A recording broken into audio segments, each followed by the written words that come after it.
It started like any other day, until the HOA enforcers showed up at my doorstep.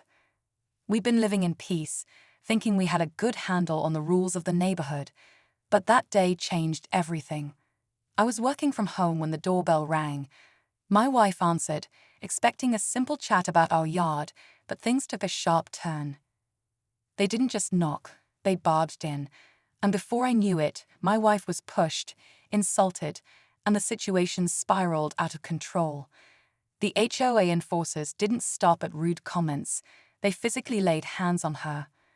Watching the whole thing unfold, I saw red. As a veteran, I faced real danger, but nothing prepared me for this. My wife was in tears, and the anger boiled up inside me. I knew I had to step in. I had to protect my family, no matter what it took. What happened next would leave those enforcers with more than just bruises. As I rushed out to confront them, I didn't hold back. The confrontation became chaotic, and let's just say they didn't walk away the same way they came. But there's more to this story. What really set them off? And how did this all end? Stay tuned to find out. To understand why the situation escalated so quickly, you need to know a little bit about the HOA in our neighborhood. They've always been a pain, constantly nitpicking about the tiniest things. From grass height to the color of our mailbox, nothing was ever good enough for them. But this was something new. For weeks, they'd been sending us threatening letters, warning about minor violations. We kept our yard tidy, followed all the rules, but it felt like they were always looking for an excuse to harass us. I'd even tried talking to them, hoping to resolve things without drama, but they just didn't listen. They enjoyed pushing people around, and my wife and I were the next targets. That morning, when the enforcers showed up, I had no idea it was going to be different. But there was something in their eyes, something cold and calculated. They weren't just enforcing rules, they were looking for a fight. As they pushed my wife, I could see they were trying to provoke us. Maybe they thought we'd just back down, but they were wrong. I'd spent years serving in the military, and I wasn't about to let some bullies walk all over my family. But what I didn't know was that this wasn't just about petty neighborhood rules anymore. There was something bigger at play. What were they really after? What would they do next? It felt like the calm before a storm. As the days passed, things only got worse. I couldn't shake the feeling that the HOA enforcers had something personal against us. I kept asking myself why us? We were just a regular family trying to live our lives. But the more I thought about it, the more I realized it wasn't just about the yard or the rules. They had a deeper agenda. One night, I did some digging into their past behavior. What I found was chilling. It turned out that this particular group of enforcers had a reputation for targeting certain homes where people didn't toe the line or question their authority. It was almost like they enjoyed pushing people to their breaking point. And the more I uncovered, the more I suspected that they'd been getting away with it for years. We were just the latest in a long line of victims. But that didn't explain why they came after us with such force. The next day, my wife noticed something strange. One of the enforcers had been watching our house from across the street. It was subtle, but it was enough to make her uneasy. She mentioned it to me, but I wasn't sure what to make of it. Could they be stalking us? Or was it just a coincidence? Still, we couldn't afford to take any chances. I knew the tension was building, and I could feel the storm coming, but what exactly were we up against? Were these enforcers just out of control, or was there something more sinister behind their actions? Something that went deeper than simple neighborhood disputes? The more I thought about it, the more I realized the stakes were higher than I'd imagined. And whatever happened next, it was only a matter of time before things came to a head. The next few days felt like we were living in a pressure cooker. Every time I left the house, I kept expecting one of the enforcers to be lurking around, watching us. And my wife, she was on edge. She couldn't shake the feeling that we were being targeted, and honestly, I couldn't blame her. Something was off. It wasn't just the intimidation anymore. It felt like a personal vendetta. I decided to confront them again. But this time, it wasn't going to be a casual chat. I wasn't going to let them walk all over us. My wife and I talked it over, and we both agreed that if things didn't change, we'd take a stand. But I had to make sure I wasn't walking into a trap. I started tracking their movements, paying attention to their patterns, looking for any signs that they were planning something bigger. Then, one evening, it happened. We were sitting down to dinner when the doorbell rang again. This time, it wasn't just one enforcer, it was two, and they didn't have their usual smugness. There was something different in their eyes. It was as if they were gearing up for a fight, and it felt like the calm before the storm. I knew they'd come with a purpose, but I didn't know what that purpose was.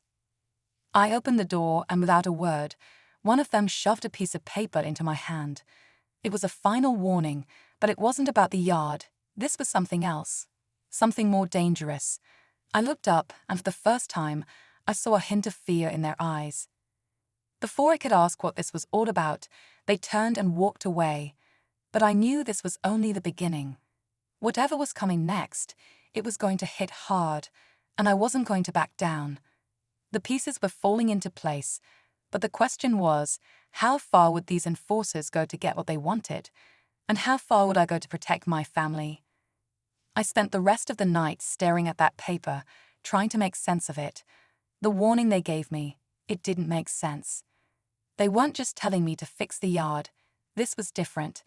It was a legal notice, demanding that we vacate the property within 30 days. I couldn't believe it. This was no longer just about petty rules. They were trying to take everything we had worked for. I felt a mix of anger and disbelief. Who had the power to do something like this? The HOA. Were they secretly connected to a bigger organization? I had a sinking feeling this wasn't just some rogue enforcers trying to make a name for themselves. There was a system in place, and we were caught in it. But then the second twist hit. The next morning, my wife went out to grab the mail, and there it was, another letter. This one was different, more personal. It wasn't from the HOA. It was from a real estate firm, offering to buy our house. And not just any offer. It was a price that was far too good to be true. It was more money than we'd ever dreamed of, but it felt like a trap. They didn't want us gone just because of a lawn issue. They wanted us gone for something else. I called the number on the letter, wanting to know more, and that's when I heard something I never expected. The voice on the other end was familiar. It was the same enforcer from the night before. They weren't just here to control our neighborhood. They were playing a bigger game, and we were in their way. I couldn't shake the feeling that we were being forced into a corner, but the more I dug, the darker things seemed to get. Who was really pulling the strings? And why did they want us out? This wasn't just a dispute anymore. It was a fight for our home, and I was starting to realize that we were up against something much bigger than I ever imagined. I couldn't let this go any longer. I had to find out what was really going on. I called in some favors, contacted a few old friends, and started digging deeper into that real estate firm. It didn't take long before the pieces finally started to fit together. The firm wasn't just any company. They were connected to several members of the HOA board. This wasn't just a neighborhood issue. It was a conspiracy. They'd been slowly buying up properties around us, forcing people out under false pretenses and profiting off it. Our house was their next target. With the truth finally out, I knew I had to act fast. I couldn't just sit back and let them take everything we had worked for. My wife and I had already packed a few things just in case, but now it was time to make a stand. I gathered everything I had, documents, emails, anything that could prove what was happening, and headed straight for the HOA office. As I walked in, I could see the tension in the air. The same enforcers who had made our lives miserable were sitting behind their desks, pretending to be unaware of what was going on. I slammed the documents onto the table. "I know what you're doing," I said, my voice steady but fierce. "And I'm not going anywhere." For a moment, there was silence. The enforcers exchanged nervous glances, but they weren't prepared for what happened next. Just as they were about to say something, the door opened behind me. I turned, expecting to see another enforcer or some backup. Instead, a figure stepped forward, the HOA president, the one I hadn't seen until now. And to my shock, it wasn't who I expected. It was someone I knew. someone I trusted, my brother-in-law. He looked me straight in the eye, guilt written all over his face. "I'm sorry," he said, his voice shaky. "It wasn't supposed to go this far." I stood there, stunned. All this time, the person who was supposed to have our back was the one pulling the strings behind the scenes. He had been working with the enforcers, manipulating us for months, all for profit. The betrayal hit hard, but in that moment, I knew what had to be done. We weren't leaving. We weren't going anywhere. And whatever came next, we were going to fight back together. The room was tense, and for a long moment, I just stood there, staring at my brother-in-law. The betrayal cut deep, but I wasn't going to let him see how much it hurt. I knew I had to stay focused. This wasn't just about family anymore. It was about justice. My wife and I had fought too hard to let them tear everything away from us. He dropped his gaze, and for a second, I saw a flicker of regret in his eyes. "I didn't want it to go this far," he said quietly, looking like a man who realized he'd lost control of something much bigger than he'd planned. But that was his problem, not mine. With the evidence in hand and everything laid out, I wasn't going to let him get away with it. I turned to the enforcers, who were now standing awkwardly behind their desks. "You've got two choices," I said. "Either you walk away and never come near my family again, or we go public with everything." My voice was calm, but there was no mistaking the fury beneath it. In the end, they chose to walk away. My brother-in-law, realizing his cover was blown, backed off as well, knowing there was no way he could continue the scheme.